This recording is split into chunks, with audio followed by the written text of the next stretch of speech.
पलकी Sharma network 18च्या वरिष्ठ पत्रकार आणि अँकर. पलकीचा एक व्हिडिओ सोशल मीडियावरती तुफान व्हायरल होतोय. का होतोय हा व्हिडिओ व्हायरल? पंतप्रधान मोदी ही का पडले या व्हिडिओच्या प्रेमात? पाहूयात. India has always been or always tried to be a part of the solution, not the problem. Countries like Nepal and Bhutan are using India's online payment systems. This government abolished triple talaq. Would you call it reform or repression? 89% of all Muslims and Christians in India say they are free to practice their religion. Security is better, economy is better, Kashmir is better. Oxford युनियनमध्ये पलकी शर्माने हे भाषण केलं होतं. एका वर्षापूर्वी केलेल्या भाषणात तिने भारतात झालेल्या परिवर्तनाबाबत माहिती दिली. भारत कसा बदलतोय, गेल्या 10 वर्षांत भारत कसा वेगाने विकास करतोय यावर जोरदार बाजू मांडली होती. परदेशात जाऊन भारताच्या ताकदीबद्दल सडेतोड शब्दांत केलेल्या वर्णनामुळेच खुद्द पंतप्रधान नरेंद्र मोदींनी हा व्हिडिओ ट्विट केलाय, ज्याला 2 मिलियन व्ह्यूज मिळालेत आणि 5 मिलियन ट्विट केले गेलेत. मोदींच्या नेतृत्वातील आजचा भारत या विषयावर बोलताना पलकी शर्माने बदलत्या भारताचं चित्र जगासमोर मांडलं. भारत मुजोरीने नाही तर संवाद, आदर आणि मैत्रीच्या तत्वावर शेजारी राष्ट्रांशी वागतो हे पलकीने सांगितलं. India has always been or always tried. भारतानं कायम संघर्ष नाही तर तोडगा काढण्याचा प्रयत्न केलाय. जेव्हा श्रीलंकेसारखा देश डबघाईला आला होता तेव्हा भारतानं कुठलाही आकस, जुना राग, द्वेष मनात न आणता त्यांची मदत केली. $4 बिलियन आर्थिक मदत भारतानं तात्काळ पुरवली.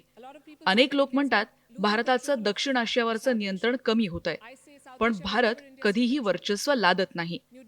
सरकार आपल्या शेजाऱ्यांशी बरोबरीच्या नात्यानं वागतंय. त्यांच्याशी भारताचे संबंध सहमती, संवाद आणि परस्परांचा आदर या तत्वावर आधारलेले आहेत. आणि म्हणूनच शेजारचा नेपाळ देश किंवा भूतान भारताची ऑनलाईन पेमेंट सिस्टीम वापरतोय. शेजारी देशातले विद्यार्थी भारतात शिक्षणासाठी येत आहेत. भारत सरकारची नीती म्हणजे बुद्धिस्ट डिप्लोमसी आहे आणि भारताच्या या भूमिकेमुळे भारत आज लोकप्रिय आहे. कोविडच्या काळात जगाला नैतिकतेचा विसर पडला होता, तेव्हा मोदींच्या नेतृत्वातील भारतानेच जगातील 100 राष्ट्रांना लस पुरवून मदत केली होती. India repaid that trust during the COVID-19 pandemic. जेव्हा जगाला नैतिकतेचा विसर पडला होता तेव्हा भारतानं 24 कोटी वॅक्सिन्स 100 देशांना देऊन मदत केली. And you saw the result of that in Papua Papua new Guinea देशात काय घडलं सगळ्यांनी बघितलं. तिथले पंतप्रधान मोदींच्या पाया पडले. हा एका व्यक्तीचा सन्मान नव्हता, हा देशाचा सन्मान होता. हा भारताप्रती आदर होता. भारताच्या सहिष्णुतेवर प्रश्नचिन्ह उपस्थित करणाऱ्या विरोधकांना सुद्धा पलकीने चपराक लगावली आहे. More Muslim students got scholarships. Modi सरकारमध्ये गेल्या सरकारपेक्षा 20 लाख जास्त मुस्लिम विद्यार्थ्यांना स्कॉलरशिप मिळाली आहे. मुस्लिम विरोधी सरकार असतं तर ही स्कॉलरशिप मिळाली तरी कशी असती? Look at the government's Hajj policy. या सरकारचं हज धोरण बघा. भारत सरकारनं हज कोटा वाढवण्यासाठी थेट सौदी सरकारशी चर्चा केली. 2014 मध्ये हजचा कोटा 1,36,000 होता, जो 2019 मध्ये 2 लाखांपर्यंत वाढवून मिळाला. मुस्लिम विरोध असता तर सरकारनं हज कोटा का वाढवला? सरकारनं ट्रिपल तलाकवर बंदी घातली. तुम्ही याला काय म्हणाल? रिफॉर्म की मुस्कटदाबी?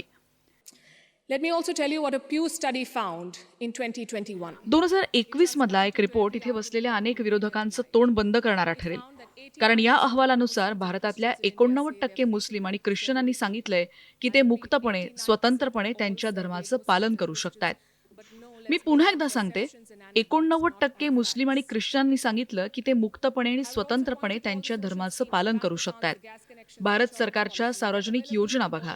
बँक खातं, गॅस, विमा या योजना सगळ्या धर्माच्या नागरिकांसाठी आहेत. ज्या काश्मीरवरून जग नेहमी भारताला लक्ष करतं, ते काश्मीर मोदींच्या नेतृत्वात कसं बदललं आहे हेही पलकीने यावेळी सांगितलं. This government मोदी सरकारनं काश्मीरमधून कलम 370 रद्द केलं. आज काश्मीर वेगानं प्रगती करतोय. 1.8 crore tourists visited the valley. गेल्या वर्षी 1,80,00,000 पर्यटकांनी तिथे भेट दिली आहे. आतापर्यंत काश्मीरमध्ये आलेल्या पर्यटकांचा हा उच्चांक आहे. काश्मीरमध्ये आता परदेशातूनही गुंतवणूक होतीये.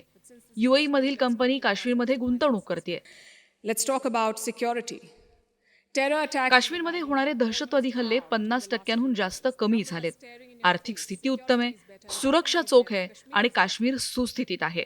2014 पासून 14 कोटी लोक गरिबीतून बाहेर आले आहेत. हे साध्य झालं ते निष्पक्ष आणि निर्भयपणे पार पडणाऱ्या निवडणुकांमधून.